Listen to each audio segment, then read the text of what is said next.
There's this growing gap between what consumers want from brands and what brands are able to deliver. Charles Swan, a 20-year advertising veteran and the founder of Forage, who worked with some of the world's most iconic brands: Apple, Google, Coca-Cola. He's built a groundbreaking AI platform that decodes what people show on social media to equip brands with real-time insight into cultural trends.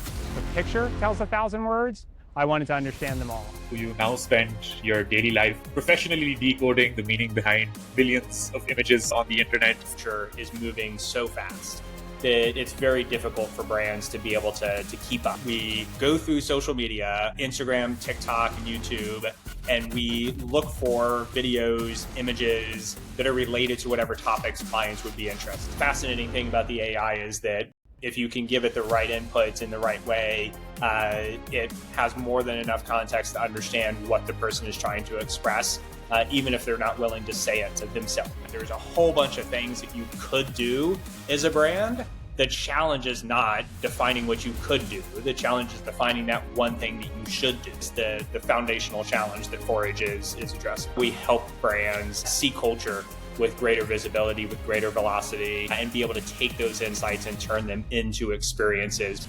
For brand leaders listening to this podcast who still feel that pressure to chase metrics, what's the first, most practical step they can take tomorrow to begin recentering their strategy? My biggest piece of advice is,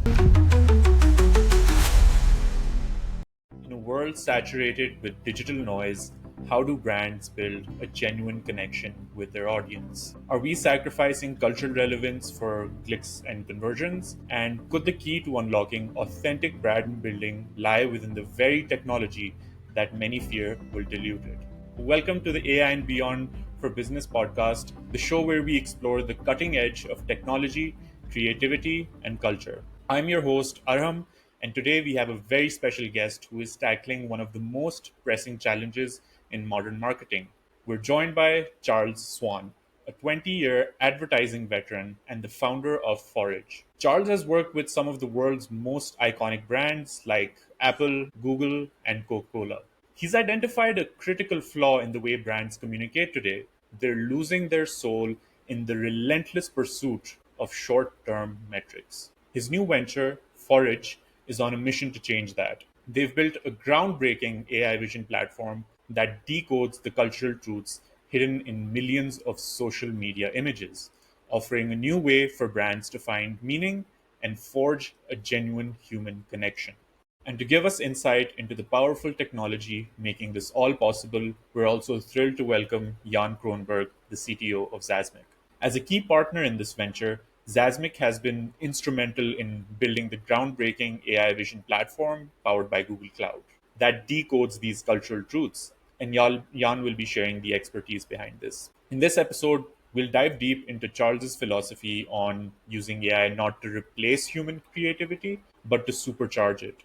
We'll explore how Forge is to uncover deep human insights, the story behind technology, and how they're working with partners like Google Cloud and Zazmic to bring this vision to life. So if you're a brand leader, a marketer, a technologist, or simply someone who's fascinated by the intersection of brands, culture, and artificial intelligence, then you're in the right place. Charles, Yann, welcome to the show. To kick off my first question, Charles, I want to go straight to you. So your work is built on a lifelong fascination with brands as social codes that shape our identity. What was it about your experience over the last 20 years working with brands that led you to take this idea seriously? Yeah, thanks. And thanks for having me here today. For me, brands have this really fascinating way of helping us make sense of a complex world, and they can be used for us to explain things that we care about to others based on what brands we associate with. They can be used to just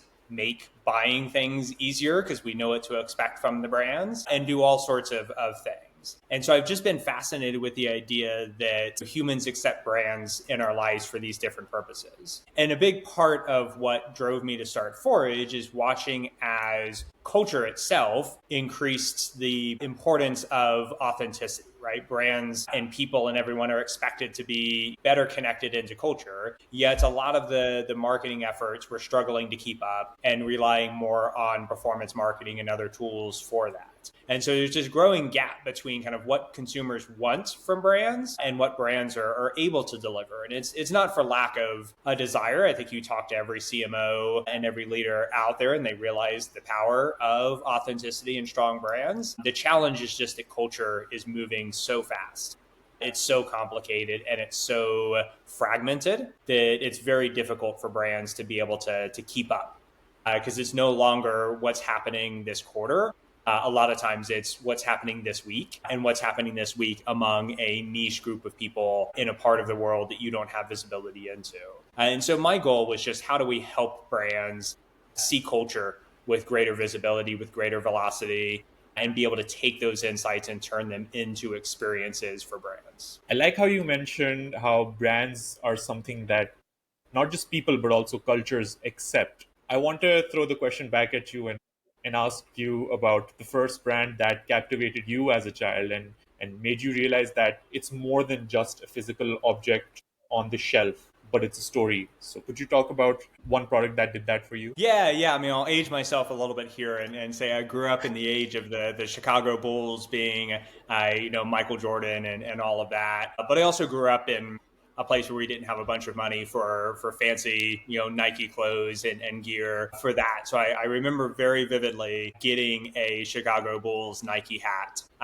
And that for me was just this really big moment that was like a really special experience. It was something to be able to show my connection into the culture of what was happening in that moment, to show up in school and have people kind of see that I had this cool brand with me. And it was a kind of again, an interesting moment where it just felt like I was able to be part of something bigger by kind of associating myself with those brands. So much to the extent that I even remember trying my hand at sewing a Nike swoosh into a little headband so I could have my second piece of Nike gear. But those were my early memories. That's really fascinating. Yann, would you have a similar story to share about any brand that's moved you as a child or as someone who was young? Well, for me, it would be more, the luxury brand, that shaped my life, Louis Vuitton and so forth. I mean, or the Levi's. The power of brand is still there, and that's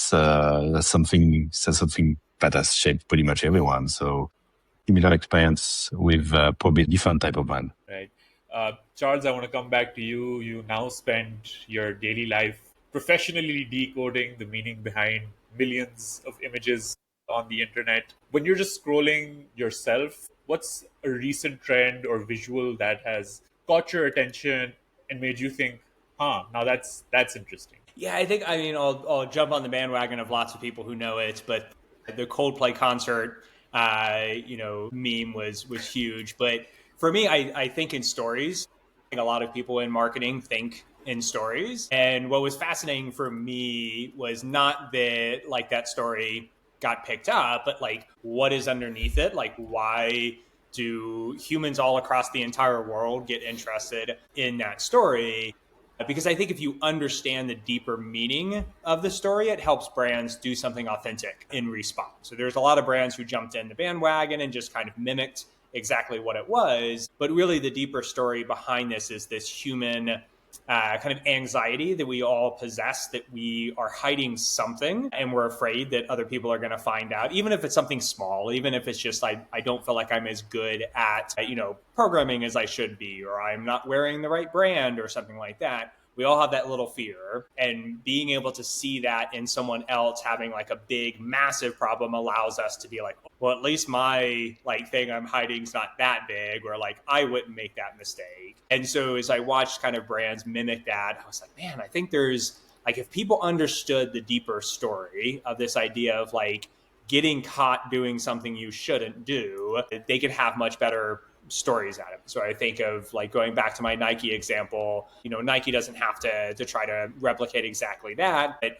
would that story show up as a Adidas brand manager getting caught by his friends running in Nike, right? Like that's the way those stories could come up for other brands. So for me, as I think about fun stories, I think about big cultural moments like that, and how do you translate those into more authentic and meaningful experiences. Kind of weren't able to replicate that. Could you talk a bit through why you think that was the reason? I mean, I think it's really hard for humans to understand different cultures when you're not embedded in it, right? Like we all feel that moment when you get just a little bit older and all of a sudden the young person trends are hard to keep up with and you just don't understand what's happening. So when you don't live within that culture, it's really hard to understand. And you can go deeper into the anthropology of this. I know we talked before about anthropology in there, but there's a reason why each little cohort wants to be different from the other cohorts around it. So it's just naturally hard to keep up. And so as a brand, if you're sitting in New York or sitting in London,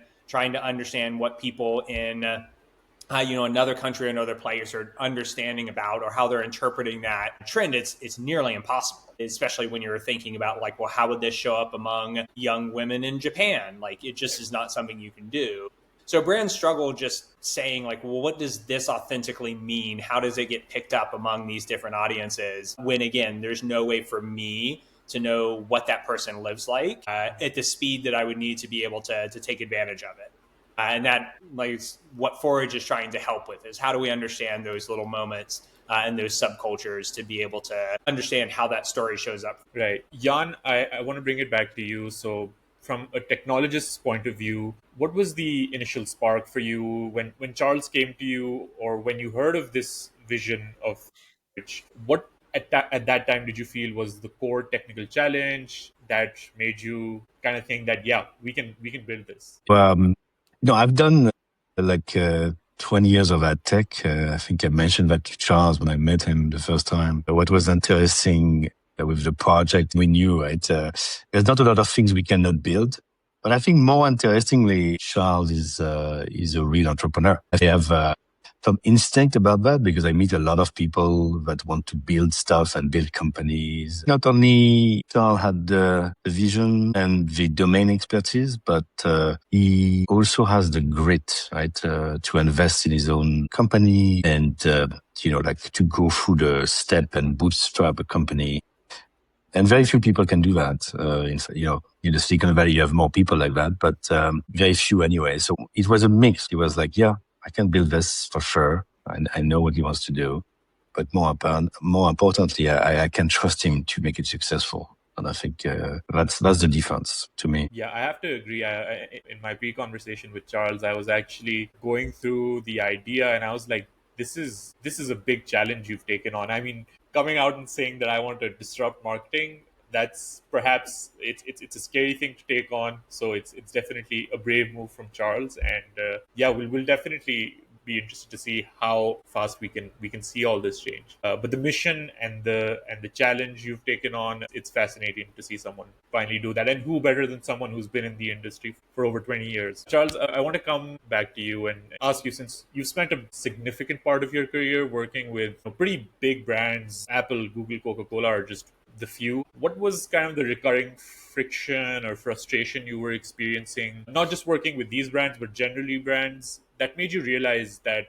there was a problem which only entrepreneurship or maybe your own venture could help solve? Yeah, I think it goes back to what I was mentioning before, which is just it's really hard to understand what's happening in culture. In marketing, advertising, we always think about, call it the big idea, call it the core human truth, call it whatever you want. But great campaigns, great products are just grounded in some unique human insight, right? I mean, the Nike Just Do It is this deep human motivation that it grounds the brand and everything they do. But we see it in all other types of brands as well. But finding that important human truth is incredibly hard. One of the things we always talked about in marketing and strategy is that there's a whole bunch of things that you could do as a brand. The challenge is not defining what you could do. The challenge is defining that one thing that you should do.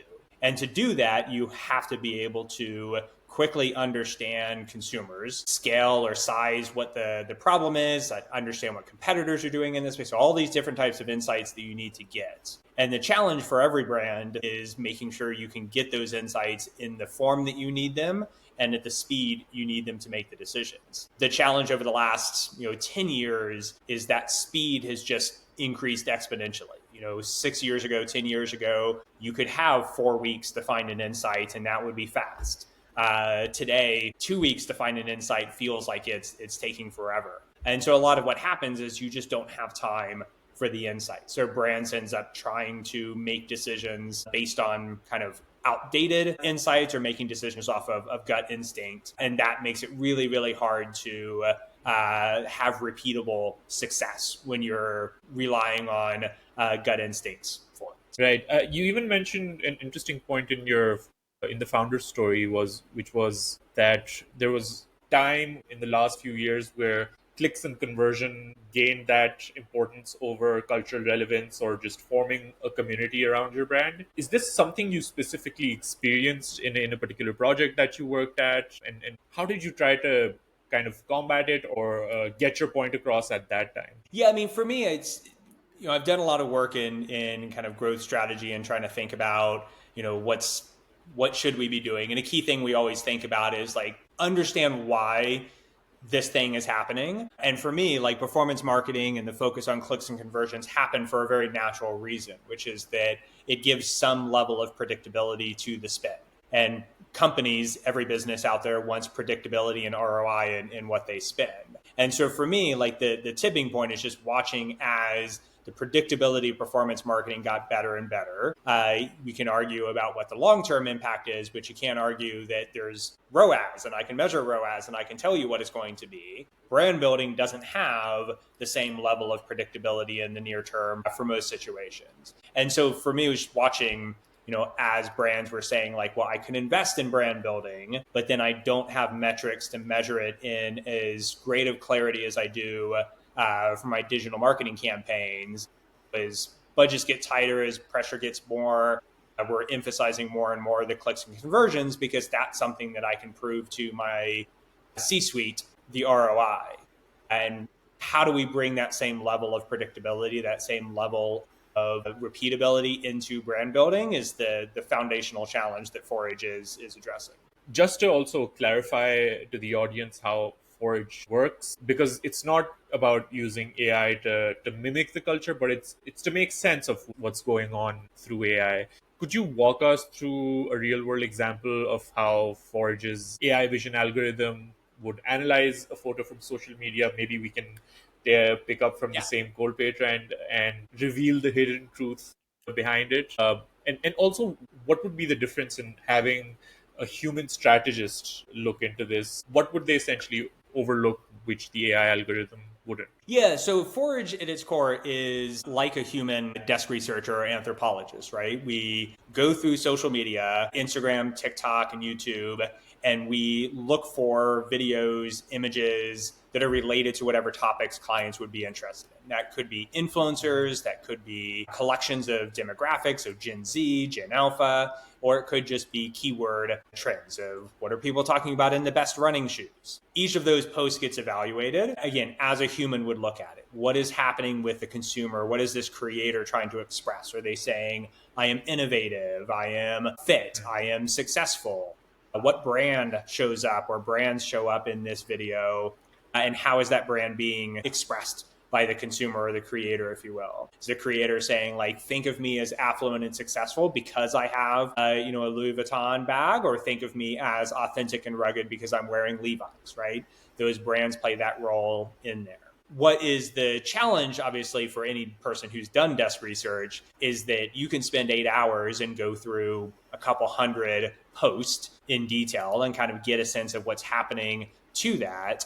But being able to do that at scale, at a global pace, becomes really, really difficult. And so as an example, we had a client working on a campaign for a side quest. And a side quest, if you don't know gaming, in video games, you have your main goal of what you're trying to accomplish, which is I'm going to save the world and beat the bad boss at the end. But every once in a while, that just gets overwhelming and you want something simple as a side quest. And the client said, well, what does that look like in real life for Gen Z, Gen A, for it? How do they express the desire of a side quest? And so we went through and looked at thousands of images and videos that people were sharing about their own personal side quest. And at scale, we learned very quickly that side quest is not an adventure.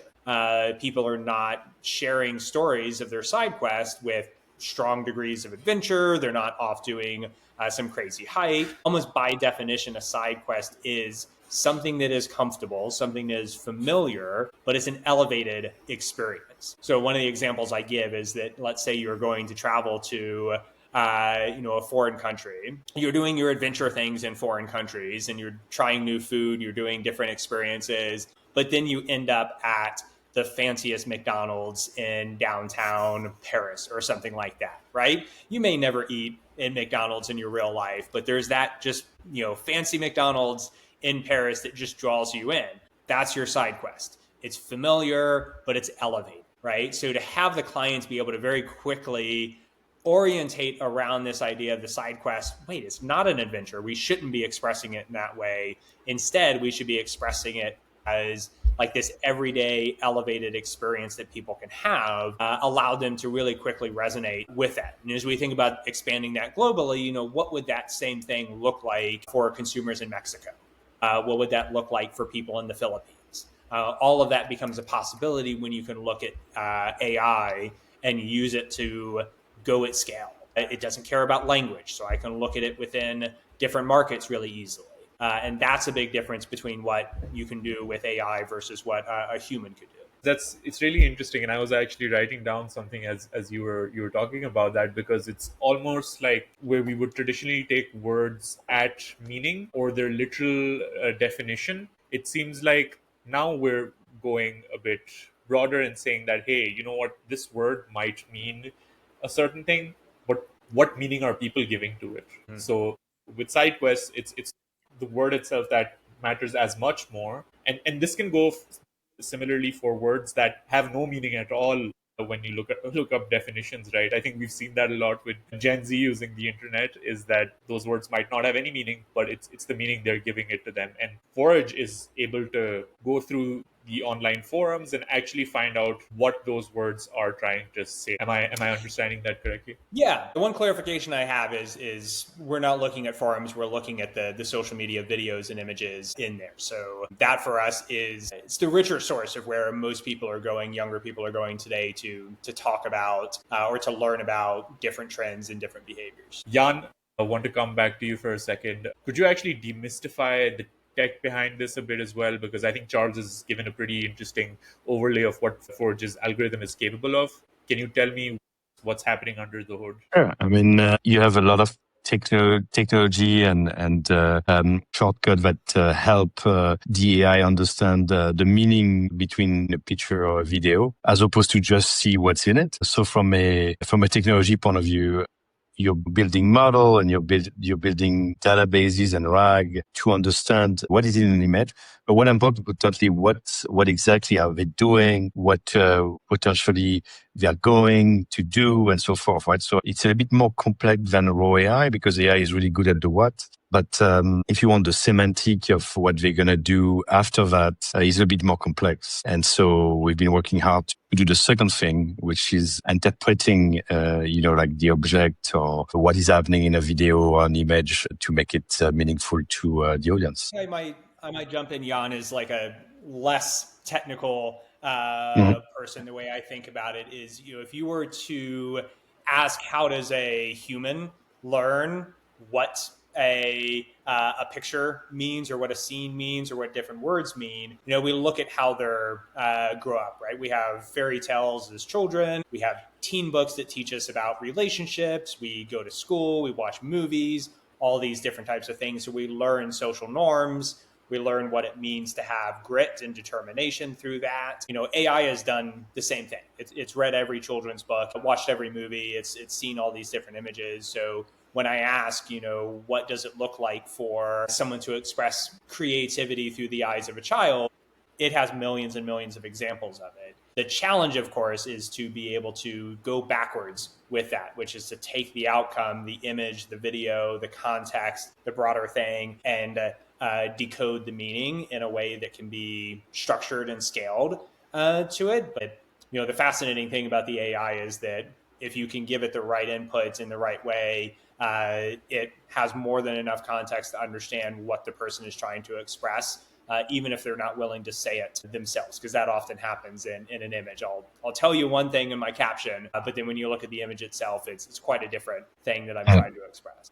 Charles, let's make this a bit more tangible for the audience to understand. Let's imagine I'm a marketing or a brand manager coming to you from a legacy food brand that wants to connect with the younger audience. How would I use Forage as a creative ally, not to get just a prescriptive answer, but to actually find unexpected cultural truths that could fuel a breakthrough campaign for my company? Yeah, definitely. I think one example that popped up for me is we were looking at the kind of modern Share a Coke campaign, right? And that campaign's all about a more Gen Z oriented version, a more digital first version of that. But with every user generated content campaign or UGC campaign, it can be really, really hard to understand what's happening just through the volume of content. And one of the things that came up as we were looking at that was a TikTok video where the first thing it said in the caption was, "Coca-Cola, do you hate me?" And you're like, well, what does that mean? Like, is it something we've done wrong? Are they upset with like some policy we have or something? But when you look at what Forage sees that it's a person with a unique name, as they consider it. And they're talking about the experience they have of having a unique name and searching through the entire rack for a Coke bottle that has their name on it. And Forage understands this tension, this kind of emotional challenge that they have with, boy, I wish I could find my name, because there's something special about seeing my name to it. And it turns this moment from a negative, that if you're just looking at what was written in the caption of like, boy, there's negative sentiment here with Coca-Cola, to actually a really interesting campaign moment, right? What would it look like for Coca-Cola to be able to create experiences where people with unique names find their names? What does that feel like, right? How do I express that? How do I give someone that opportunity that they may not feel like they get in their normal life? And so to quickly find something that's happening, that's resonating, because it's getting a lot of engagement and likes on TikTok, and turn that into a campaign, that's game changing, right? To be able to say like, hey, we saw this on Monday, we understand it, we can see what people are trying to express in it. Let's go put something like that together and kind of seed the conversation. And that's the type of thing I talk about, of being able to, see something in culture and quickly turn that into a more authentic experience. It's so fascinating that it would be able to pick up the nuance of someone saying they hate Coke as not something that's negative, but as something which wants them to be seen perhaps more by that brand. Fascinating. Coming back to Forage as well, in the process of building out this solution, typically a lot of solutions start off very different to where they actually end up. I want to know if that was the case with building out Forage, because it might have changed drastically just based on how much AI has changed drastically over the last years. No, I joke with people that like every 3 months it feels like things change. And I think that's natural for a startup. Like if you're exactly what you were expecting to build a year ago, then that, maybe you didn't learn enough over the last year. I would say, it's grown and progressed in a very natural way. When we first started, we focused a lot on just the insight side of this, just how do we make sense of this and how do we present it into the world. As we learned more and learned what technology was changing, especially with like Google's agent development kit for AI agents, it became very clear that there was a lot of new opportunities to activate on those insights for the clients. So as opposed to the clients having to do a lot of the work, finding ways to use AI to take those insights and turn them into plans that people could activate. And as we look ahead, actually generate content for that if clients want to use AI to generate imagery or videos. And so I think that's the big progression. It's just some of these tools, yes, evolving and expanding, but also being very conscious of where is the biggest opportunity, where is the biggest impact you can have as a brand or as a business, and not being afraid to pivot when you realize that, hey, there's actually a bigger opportunity here than what we originally thought on this side. We need to move to that side. So Charles, you obviously chose GCP to build out this solution. What was it about Google Cloud that gravitated you or moved you towards picking them as the core behind this technology? Yeah, that's a great question. The interesting thing is when I first started this, it was less about picking GCP because I understood the full breadth of it. I'm moderately technical founder, but we're all learning about this. I think what's first thing was that GCP and Gemini is the only platform that can natively do video and image within the same process, right? I think that the Gemini model itself is really impressive with that. The speed and the cost associated with Gemini is also much less than the other platforms. So it allowed us to be able to scale in a way that was more cost effective than others. I think the thing that I've been most excited about just watching how GCP is approaching it, and I feel like I'm fanboying, but I'm just genuinely a really big fan, is that it feels like GCP's philosophy is more of how do we make it really easy to build and integrate all of these components together. So when we launched our AI agents, which we call Scout, we use Google's agent development kit, and it just felt familiar. Like there were new things to learn about it, but we understood how Gemini worked. We understand how the tools work together. We're able to integrate it into the platform relatively easy, build out the RAG database for it. And actually, I put together the RAG database for it, and I'm not that technical, and I was able to put it together. So to have this platform where it feels like Google's really saying, like, we're going to make it really easy for you to integrate these tools together and build something out there. And we're going to let you do it at a speed and a cost that works for the business was what, for me, has made it far and away the best choice. And even if we wanted to switch, we couldn't build it with someone else. And I actually read something about Forage where you talked about making the tool itself accessible to people who use it. So it's not just the technology at the back that's really simple. You've kind of made this process consistent throughout, where even anyone who's coming in to use Forage can easily get on and start using it within their organization. Yeah, I mean, that's a big challenge, I think, for everyone in AI. We have this interesting space where we're told that AI is going to revolutionize everything and we all have to adapt or die, basically. Yet a lot of the tools are still pretty difficult to use. I joke that if you have to be a prompt engineer to make use of a product, then the product is probably broken. So how do we find ways to make the tool just intuitive? And with AI, it's possible. We can make it more intuitive. And that's been a huge goal of mine, is just what we call speed to insights.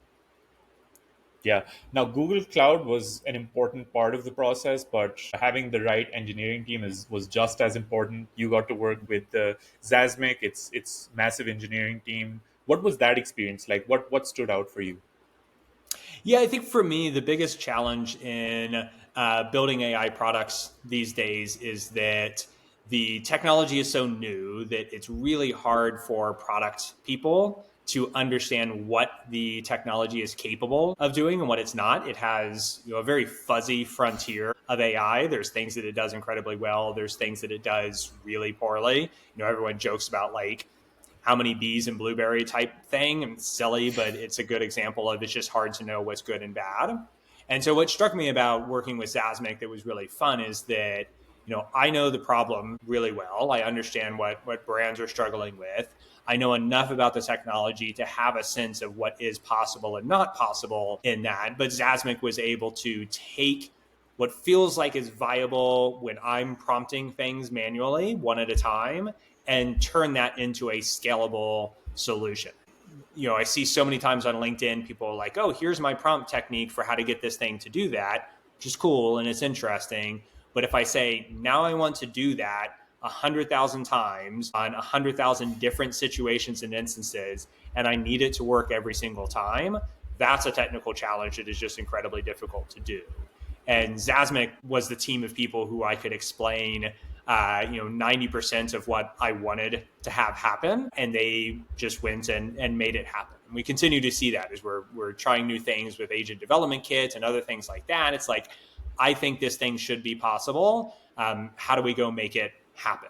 And that's been super fun, just to kind of come up with crazy ideas and have the team, either the direct team that's working on what I'm doing, be able to solve it, or having someone else within the Zazmic group have experience with it. Thank you, Charles. I want to take the last few questions to speak more directly to the audience as well. For brand leaders listening to this podcast who still feel that pressure to chase metrics from their management and are worried that their brand is essentially losing its soul, what's the first and perhaps most practical step they can take tomorrow to begin recentering their strategy and finding these genuine human truths? I would say we can't walk away from performance marketing as much as we want to say we can stop that. But I think it's putting it within its context of how do we balance performance marketing with the brand building side of it. So my biggest piece of advice is start using AI, prove the value of your brand building before you go out and invest in it. Right? One of the hardest things to do is to get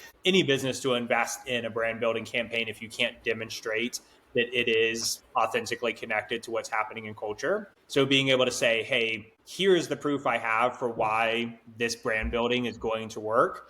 Obviously, I'm biased and want people to say start using Forage to be able to do that. But ultimately, what we need to do from a brand building perspective is to put some more rigor against it. It's common to say it's a mix of arts and science to build brands, but if we want to kind of push back against performance marketing, we need to be able to put more rigor against the brand building process, both in the ideation side of it as well as the execution side. And is there something you would say you should not do with AI as well? I think of AI as a lot of other tools that get used out there, right? It is the execution of what you're doing authentic to your brand and your story, right? So you have brands that are trying to generate AI advertisements that don't connect into their brand purpose and their brand vision. I think Coca-Cola's last season, they had their Christmas campaign that came out that was AI generated that people didn't like. But then there's a lot of other content and videos that have come out that have been AI generated that have gotten a lot of excitement and people really interested in it. So it's not, I have this new tool, I have to go use it. It's just with every other tool, how would I authentically use this to express the value my brand brings? And for a lot of brands, that means never using it, because New York Times would be one where I would not expect them to use Gen AI, because a lot of their brand vision is around authenticity. But then there's other brands that are super quirky and fun that I was like, yeah, I totally understand if they used AI to do those things. So for me, it's about be authentic to what your brand means and think about that when you're considering, should I be using some of these AI tools? Yann, I have one last question for you. For the tech leaders and people out there who have such great ideas, what's one way they can reach out to work with Zazmic? Just send me an email, Yann at Zazmic. I'm pretty responsive. And we can help them because we're very reachable. Just reach out. Awesome. Charles, one last thing. I was looking at your LinkedIn profile, and under your position as the founder of Forage, I found you wrote, trying to disrupt an industry while keeping my sanity intact. One of these will succeed. What struck you to write that, and how's the experience been so far? Yeah, I think as a founder, first-time founder especially, you have loads of imposter syndrome.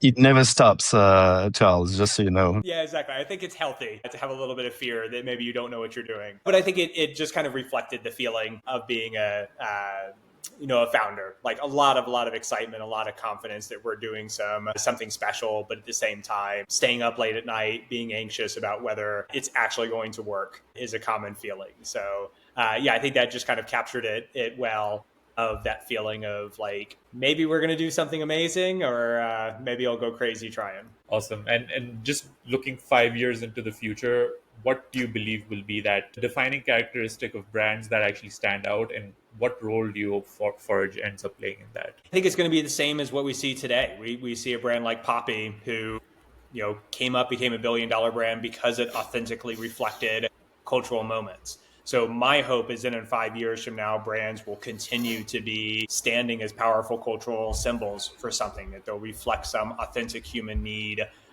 in that. And I hope that Forage plays a big role in helping expand that. So it's not unusual to see a Poppy or unusual to see some of these other brands succeed in that, but it becomes a common thing, easier for brands to be able to follow. And we don't just sit around going, oh my gosh, how did Liquid Death pull it off? But saying, hey, we all have the capacity to understand culture and turn it into brand value. And this is the perfect place to wrap up. What a fascinating conversation. We've covered so much ground today, from brands losing their cultural relevance in a sea of metrics to the incredible potential of using AI to decode visual language and find human truth within it. The journey of Forage is a powerful example of how a deep human insight combined with brilliant technology can create something truly revolutionary.